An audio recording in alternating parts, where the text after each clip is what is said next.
Charles Fairbanks was the 26th Vice President of the United States. He was the Vice President from March 4th, 1905 to March 4th, 1909.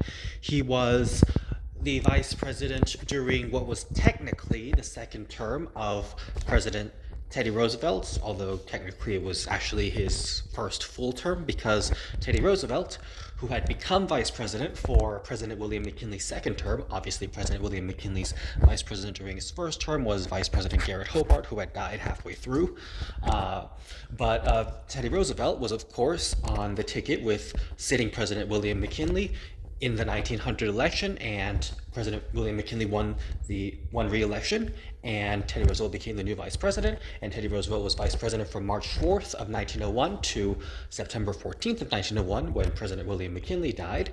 And so Teddy Roosevelt became the new president, and Teddy Roosevelt finished out the rest of that term all the way to March 4th of 1905. But Teddy Roosevelt won the election of 1904. So starting in 1905 to Charles Fairbanks was the new vice president. And so Charles Fairbanks was on the ticket with Teddy Roosevelt in 1904. They won, and so Teddy Roosevelt remained president, and Charles Fairbanks became the new vice president. And Charles Fairbanks and Teddy Roosevelt disliked each other.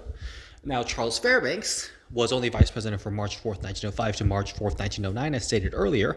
However, Charles Fairbanks did run for vice president again in 1916.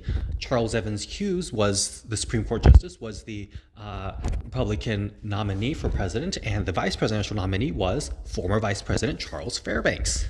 And so, Charles Fairbanks ran for vice president again, and he failed.